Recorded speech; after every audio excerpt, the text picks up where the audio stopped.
لتجدن أشد الناس عداوة للذين آمنوا اليهود والذين أشركوا মুমিনদের সবচাইতে কঠিন শত্রু হিসেবে মুসলমানরা পাবে এক দলের নাম হলো ইহুদি আর এক দলের নাম হলো মুশরিক। বর্তমান পৃথিবীতে আমরা যদি একটু তাকায় দেখি, পুরো পৃথিবীতে মুসলিম উম্মার উপর সবচাইতে বেশি নির্যাতন করতেছে ফিলিস্তিনে। কারা? ইহুদি। আরেকটা জায়গার নাম হলো কাশ্মীর। ভুলে গেছেন আপনারা? ফিলিস্তিনের আড়ালে কাশ্মীরকে ভুলে যাচ্ছেন। গোটা পৃথিবীতে সবচাইতে নির্যাতিত নিপীড়িত আরেকটা জায়গার নাম কি? কাশ্মীর। পৃথিবীর সবচাইতে বেশি সামরিক শাসিত অঞ্চলের নাম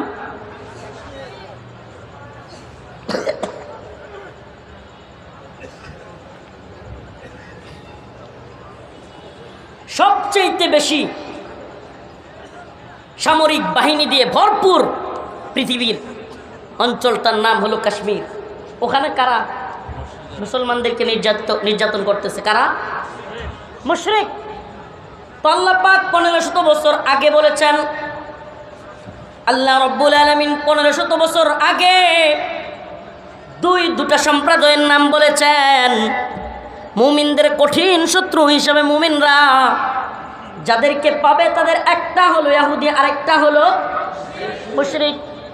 আজকে আমরা মিলায় দেখি, পৃথিবীতে সবচাইতে বেশি মুসলমানদেরকে নির্যাতন করতেছে এর একটা জায়গা হলো ফিলিস্তিন, আর একটা জায়গা হলো কাশ্মীর।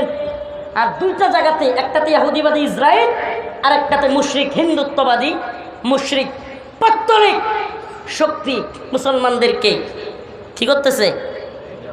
নির্যাতন করতেছে। তো এখন আল্লাহ যে কোরআনে বলছেন, ইয়া আইয়ুহাল্লাযীনা আমানু লা তাত্তাখিযুল ইয়াহুদা ওয়ান নাসারা আউলিয়া, হে ঈমানদাররা তোমরা লা তাত্তাখিযুল ইয়াহুদা ওয়ান নাসারা আউলিয়া, তোমরা ইহুদি এবং খ্রিস্টানদেরকে কিংবা মুশরিকদেরকে বন্ধু বানায়ো না। আল্লাহ বলতেছেন ইহুদি খ্রিস্টান মুশরিকদেরকে বন্ধু বানায়ো না। ইহুদি খ্রিস্টান মুশরিকদেরকে বন্ধু বানালে কি হয়? হুজুর চলে আসছেন, লম্বা করবার সুযোগ নাই। ইস্ট ইন্ডিয়া কোম্পানির নাম শুনছেন নি? ভারতবর্ষে ইস্ট ইন্ডিয়া কোম্পানি আসছিল কি দেশ দখল করার জন্য না ব্যবসা করার জন্য? কথা কয় না? ব্যবসা করার জন্য ইস্ট ইন্ডিয়া কোম্পানি ভারতবর্ষে আবির্ভাব ঘটেছিল। প্রথমত ইস্ট ইন্ডিয়া কোম্পানি ব্যবসা করবে, ব্যবসা করতেছে। হঠাৎ করে ব্যবসায়ীদের কেউ তাদের পণ্য হারায়া যায়, চুরি হয়ে যায়, ব্যবসায়ীদের ব্যবসার ক্ষতি হয়ে যায়। এই বলে ভারতবর্ষের তৎকালীন যারা ক্ষমতাসীন তাদের কাছ থেকে বাহিনী, কিসের জন্য? তাদের নিরাপত্তার জন্য। ব্যবসা করবে, ব্যবসা প্রতিষ্ঠান রক্ষা করার জন্য কি লাগবে? নিরাপত্তা। ওই নিরাপত্তা কর্মী রাখতে গিয়া এক পর্যায়ে ওই ব্রিটিশ বেনিয়ারা, ইংরেজরা বাহিনী আনতে লাগলো। আর আমাদের মুসলমানদের মধ্য থেকে বা হিন্দুদের মধ্য থেকেও তৎকালীন যারা ভারতবর্ষের ক্ষমতাসীন ছিল তারা দেখলো ব্যবসা করবে, তাদের নিরাপত্তা তারা দিবে, সমস্যা কি? কি করলো? তাদেরকে বাহিনী আনতে দিল। বাহিনী আইসা কি করলো? ব্যবসায় করলো। নাকি যখন দেখলো কিরে ভারতের যেই বাহিনী, এই বাহিনীর চাইতে তো আমগর বাহিনী শক্তিশালী, লয় রে মা। প্রিয় হাজিরিন, কথা লম্বা করবার সুযোগ নাই। ইসলামের মৌলিক আকীদার একটা আকীদা হলো আল ওয়ালা ওয়াল বারা, আল্লাহর জন্য ভালোবাসা, আল্লাহর জন্য ঘৃণা। আমি কোনো শায়েখকে ভালোবাসি, সেটা আল্লাহর জন্য। আমি কোনো বক্তাকে ভালোবাসি, সেটা আল্লাহর জন্য হতে হবে। আমি কোনো নেতাকে ভালোবাসি, সেটাও আল্লাহর জন্য হতে হবে। আমি কোনো নেত্রীকে ভালোবাসি, সেটাও আল্লাহর জন্য হতে হবে। আমার আল্লাহ এবং রাসূলের বিরুদ্ধে, ইসলামের বিরুদ্ধে, রাষ্ট্রের বিরুদ্ধে অবস্থান নেওয়া কোনো নেতা নেত্রী, কোনো শায়েখকে আমি ভালোবাসি না। এটা ইসলামের আকীদা, এটা মৌলিক আকীদা। ইস্ট ইন্ডিয়া কোম্পানি যদি ব্যবসা করবার সুরতে ভারতবর্ষে আইসা দেশ দখল করতে পারে। ইন্ডিয়ার পত্তলিক দাদাবাবুরা আমাদের দেশে ট্রেন নিয়ে ঢুইকাও কি দেশ দখল করতে পারে না? কথা কন না, পারে কি পারে না? অমুসলিম যুবকেরা, তোমাদের চিৎকারের জন্য কথাগুলো বলছি না, তোমরা একটু জজবা দেখাবে এজন্য বলতেছি না। আমরা জানি এই জজবার দৌড় কত বেশি, কত দূর যাবে, কিন্তু তোমাদেরকে সচেতন করার দায়িত্ব আমাদের। আমরা একটা পাম্পে দাঁড়ালে গ্যাস নিতে এত লম্বা লম্বা সিরিয়াল থাকার পরেও হুজুরে গ্যাসটা আগে দিয়ে দে। এক কাপ চা খাওয়াইতে পারলে, একটু ঠান্ডা পানীয় খাওয়াইতে পারলে মানুষ অনেক খুশি, একটু মুসাফা করতে পারলে অনেক খুশি।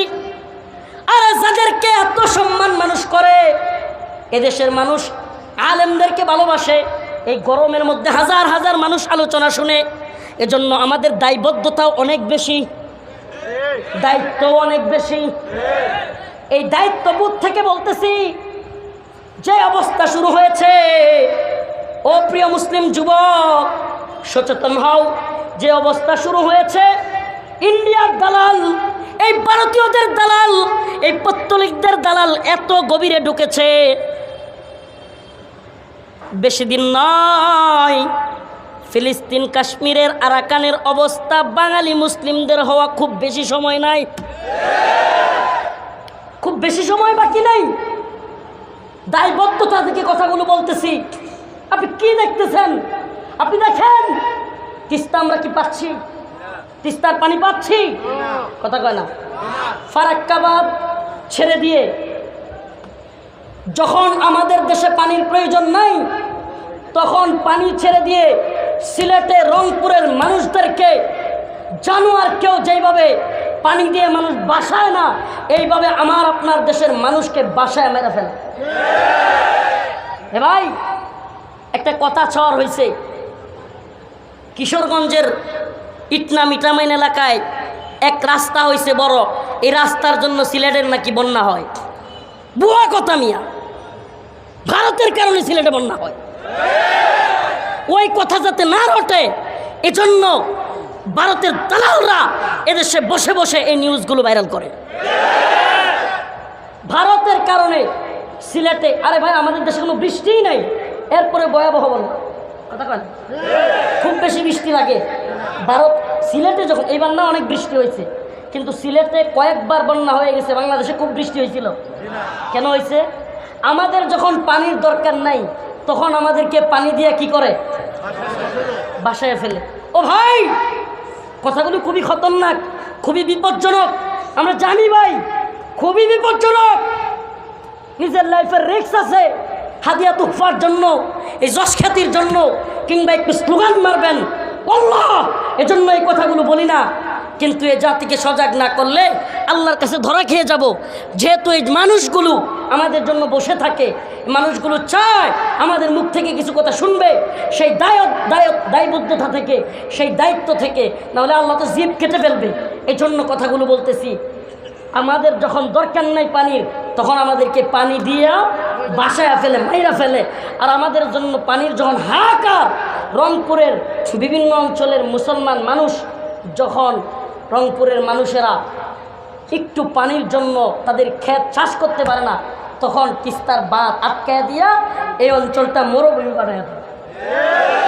এই তো বন্ধুত্বের নমুনা নাকি? এটা কি বন্ধুত্ব না প্রভুত্ব? এই কথা কেন, এটা কি বন্ধুত্ব না প্রভুত্ব? হ্যাঁ, এটা তো দাস মনিবের সম্পর্ক, এটা বন্ধুত্বের সম্পর্ক না।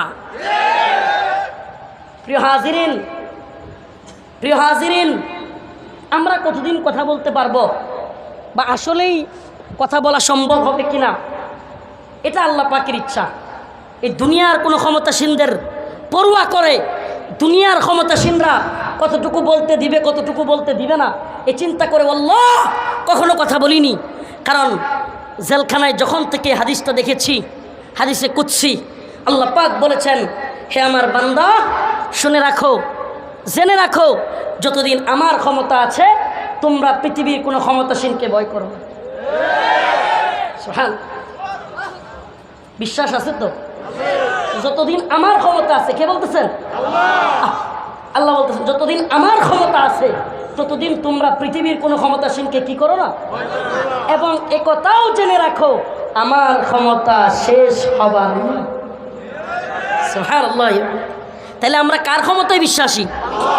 আল্লাহর ক্ষমতায় বিশ্বাসী হওয়ার কারণে এই কথাগুলো এখনও বলবার হিম্মত করি।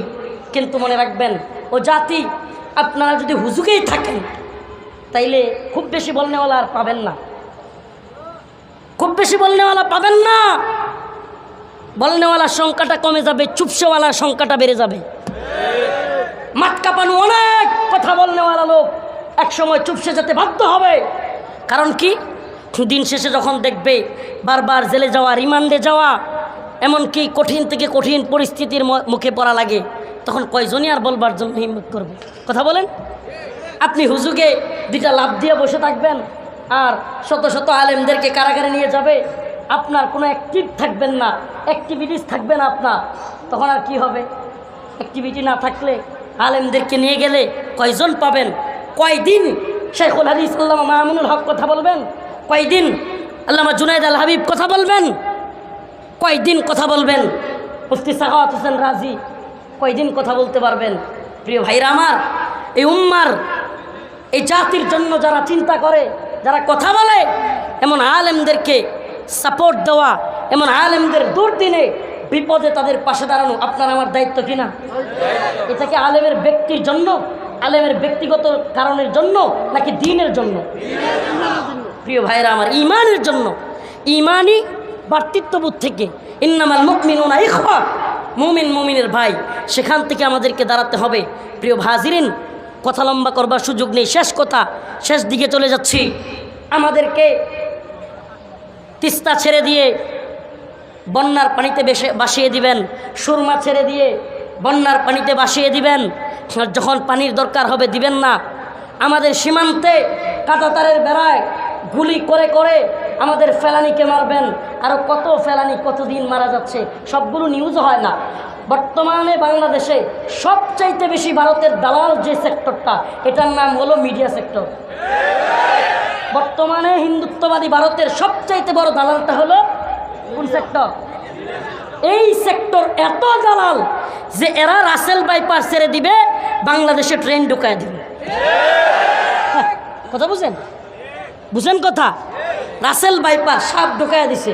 এটা কিন্তু ঢুকছে কই? দেশে না, মিডিয়ায়। কই ঢুকছে? এই মিডিয়াগুলোর ঘরে ঘরে, সময় টিভি, ৭১ এগুলোর ঘরে ঘরে ঢুকছে।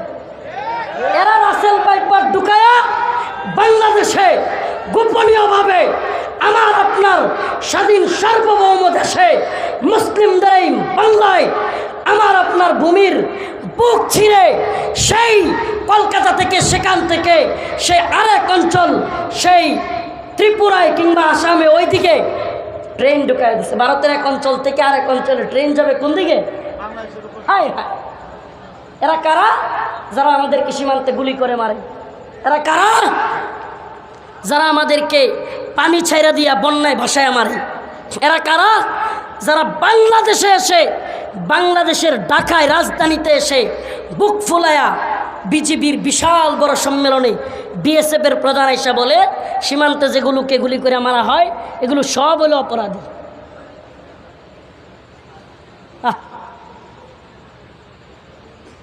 আমি কথা মনে বুঝেন নেই।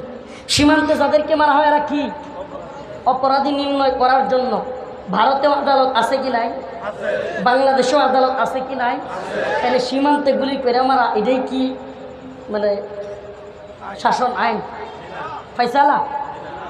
তাইলে এই কথা বুক ফুলায় এখানে কিভাবে বইলে গেল? কারণ একদল দালাল আমাদের সর্বোচ্চ পর্যায়ে বসে আছে। তারা জানে আমরা যাই করি, তবুও একদল দালাল আছে যারা বলবে আপনারা ভালো, আপনারা বন্ধু, আপনারা স্বামী, আপনারা কি কয় বন্ধুত্বের সম্পর্ক, আপনারা আরও কত রক্তের সম্পর্ক, কত কিছু। একদল দালাল তারা রেডি করে রাখছে, এটা তারা জানে। প্রিয় হাজিরিন, বলবেন হুজুর এরা কি বুঝে না? এদের মা, ভাই, বোন বা এদের পরিবার, এরা কি এই দেশে থাকে না? দেশের ক্ষতি হচ্ছে, এরা কি বুঝে না? আমি একটা ছোট্ট উদাহরণ দিয়ে শেষ করতেছি। মনে করেন একটা লোকের নাম আব্দুল মুমিন, নাম কি? সে যুবক বয়সে লেখাপড়া করছে, করার পরে তার একটা প্যানেল তৈরি হয়েছে কিনা, অনেক বন্ধুবান্ধব সার্কেল আছে কিনা, একটা সময় বড় হয়েছে, বড় হওয়ার পরে যারা একসাথে বড় হয় প্রতিযোগিতা চলে কি চলে না? একজন আর একজনের চাইতে কে কাছে বড় হইলো, কার বেতন বেশি, কে ভালো স্ট্যাটাসে আছে, কে কার কাছে বেশি ফোন দেয়, আছে না নাই? যখন ওই আব্দুল মোমেন বা আবদুল্লাহ দেখে হাইরি কি অবস্থা, আমার তো বিশাল শান শৌকত, আমার টাকা পয়সার অভাব নাই, আমার ব্যাংক ব্যালেন্সের অভাব নাই, আমার সব বন্ধু বান্ধবের কাছে আমি সম্মানিত, কথাটা বুঝেন? তখন এই লোক চিন্তা করে একটু দালালি করলে আর সমস্যাটা কী? আমি অনেক বুঝাইতে পারতেছি না আপনাদেরকে। মানে দালালিটা কেন করে, চাটুকারিতা চামচামিটা কেন করে? কারণ হলো এই সমাজের অবক্ষয়, লম্বা করার সুযোগ নেই, আল্লাহ মাফ করুন, সামাজিক অবক্ষয় হয়ে গেছে। এটা কি? আজকে সব সেক্টরে দুর্নীতি, যে কারণে কে কাকে জবাবদিহিতা করবে। যখন একটা সাধারণ পাবলিক দেখায় আমিও তো জুলুম করি, আমিও তো দুর্নীতিবাজ, তখন সে ওই দেশের রাষ্ট্রীয়ভাবে যারা ক্ষমতায় আছে তাদেরকে জবাবদিহিতা করবার মতো নৈতিকভাবে সাহস রাখেন। আমি বুঝাইতে পারতেছি না মনে হয়। এজন্য চামচামিটা করে, চিন্তা করে ধর চামচামি চাটুকারিতা করেও যদি সম্মান থাকে, আরে চামচামি করার কারণে আমি আজকে এমপি, চামচামি করার কারণে আমি আজকে পুলিশের বড় কর্মকর্তা, চামচামি করার কারণে আমি আজকে বিশাল বড় সেনাবাহিনীর কর্মকর্তা। তো চামচামি করলে যদি আমার সম্মান থাকে, পেট বড় হয়, টাকা পয়সা ঠিক থাকে, সমস্যা কি? প্রিয় ভাইরা আমার, বন্ধুগণ আমার, এই চামচামিটা 1-2 দিনে তৈরি হয় নাই। এই চামচামিটা সময় লাগছে, দীর্ঘ সময়ে এই চামচামির একটা সেক্টর তৈরি হয়েছে। এখন এরা চিন্তাই করে পকেট আর পেটের ধান্দা ঠিক রাখা। এজন্য আমার আপনার ভূমিতে ট্রেন ঢুকলো, সাপ ঢুকলো না গুইল ঢুকলো, আমাদের নেত্রকোনায় কয় গুইল ঢুকছে, কি ঢুকছে? গুইল ঢুকলো, এটা এদের দেখার দরকার নেই, এদের দেখার দরকার নাই। আমার আপনার রাষ্ট্রের স্বার্থ, আমার আপনার ইসলামের স্বার্থ দেখবার দায়িত্ব এখন এদের হাতে নাই। এখন আলেমরা কথা বলবে, আর আলেমদেরকে ধরে ধরে রিমান্ডে নিবে, হঠাৎ করে জামিন কেটে দিবে, গ্রেফতারি পরোয়ানা জারি করে দিবে, অনেক কিছু হইতে পারে, আল্লাহ মাফ করুক। এগুলো চলতে থাকবে। ভয় ভয় গুড়ি ছেড়ে দেয়, নাটাই কার হাতে রাখে, বুঝলেন তো? গুড়ি কি করে? ছেড়ে দেয়, নাটাই একজনের হাতে রাখে, যে গুড়ি চালা। তো এখন আমাদের অবস্থা এমন হয়েছে, আমগরে তো চাচ্ছে ঠিকই, তো নাটাই কই একজনের নামে 10টা 15টা 20টা 30টা মামলা দিয়ে নাটাই তাদের হাতে। হাজিরা দিতে যাবেন অথবা যাবেন না, বিল কেটে দিবে, গ্রেফতারি পরোয়ানা জারি। কি করবেন আপনি? আমি অবস্থা এত ভয়াবহ। প্রিয় হাজিরিন ও প্রিয় উম্মাহ, প্রিয় জাতি, আল্লাহ আল্লাহ বিল্লাহ তাল্লাহ কসম আল্লাহ, এ জাতির আকাশে এক বিশাল বড় মেঘ জমা, এ জাতির উপর এক ভয়াবহ দানব বসে গেছে। এই বিপদ থেকে রক্ষা পেতে হলে প্রথমত আমাদেরকে গুনাহ ছেড়ে দিতে হবে, আল্লাহর কাছে তওবা করতে হবে। দ্বিতীয়ত দাওয়া এবং জিহাদের পথে আমাদেরকে আগাতে হবে। কোন পথে? তন্ত্রমন্ত্রের পথে নয়, তন্ত্রমন্ত্রের পথে নয়, দাওয়া এবং জিহাদের পথে আমাদেরকে আগাইতে হবে। যদি আমরা দাওয়া এবং জিহাদের পথে আগাইতে পারি, এই হিন্দুত্ববাদী এই দানবীয় শক্তির হাত থেকে আল্লাহ পাক আমাদেরকে মুক্তি দান করবেন। আমাদেরকে অবশ্যই শত্রু মিত্র চিনতে হবে, বন্ধু কারা শত্রু কারা আমাদেরকে অবশ্যই চিনতে হবে। আমাদেরকে এক বাক্যে আওয়াজ তুলতে হবে, বাংলাদেশের বুক দিয়ে ইন্ডিয়ার হিন্দুত্ববাদীদের ট্রেন চলতে দেওয়া হবে না। এই ট্রেন প্রয়োজনে রেললাইন উপড়ে ফেলা হবে, প্রয়োজনে পাথরগুলো খুলে ফেলা হবে, প্রয়োজনে রেললাইন অবরোধ করা হবে ইনশাআল্লাহ। বাংলার বুক দিয়ে ইন্ডিয়ার হিন্দুত্ববাদীদের রেলগাড়ি চলতে পারে। আল্লাহ পাক আমাদেরকে এই কথাগুলো বুঝবার এবং আমল করবার তৌফিক দান করুন। এই কথাগুলো শুধু শুনলেন তা নয়। হে যুব সমাজ, শেষ কথা বলে যাই, ঐক্যবদ্ধ হও। অমুক হুজুরকে পছন্দ করো, তমুক হুজুরকে করো না, গালাগালি আর ট্রল শুরু করছো মিয়া, তুমি মিয়া বুঝো না, উম্মার ফিকির তোমার মধ্যে নাই ভাই। বোঝার চেষ্টা করো, ঐক্যবদ্ধ হও, মুসলিমদের জাগরণ তৈরি করো, একে অপরকে বুঝাও। এই হিন্দুত্ববাদীদের চাইতে বড় কোনো শত্রু এ ভূখণ্ডের মুসলিমদের নাই। ইহুদিদের ওয়াজ আমরা করি, ফিলিস্তিনিদের ওয়াজ আমরা করি, বুকে দরদ আছে বলে, কিন্তু এ দেশে ইহুদিবাদীদের কোনো দালাল নাই, এত বড় পর্যায়ের দালাল নাই এদেশে। ইসরায়েলের কোনো দূষর নাই, আছে হিন্দুত্ববাদীদের দূষর, আছে আমেরিকানদের দূষর। এই হিন্দুত্ববাদীদের থাবা বর্তমান এই বাংলাদেশে ভয়াল থাবা। এই থাবা থেকে আমাদেরকে বাঁচতে হলে সচেতনতা প্রথম কাজ কি? কোনো জাতি যদি বুঝা যায় আমাদের উপর বিপদ আসতেছে, এ জাতি বিজয়ী হবে ইনশাআল্লাহ। প্রথম কাজ কি? বুঝা, সচেতন হওয়া। আমাদের উপর এখন সবচাইতে বড় শত্রু, সবচাইতে ভয়াল থাবার নাম হলো হিন্দুত্ববাদী থাবা। কি নাম? হিন্দুত্ববাদী থাবা। এই ভারতীয় আগ্রাসন, এই ভারতীয় আগ্রাসন সকল অঙ্গনে, সকল সেক্টরে ঢুকে গেছে। এই ভারতীয়দের দালাল সকল অঙ্গনে, সকল সেক্টরে ঢুকে গেছে। আল্লাহ পাক এই দালাল বাটপারদের থেকে আমাদেরকে হেফাজত করুক, বলেন আমিন। ওয়া আখিরু দাওয়ানা আলহামদুলিল্লাহি রাব্বিল আলামিন। আসসালামু আলাইকুম।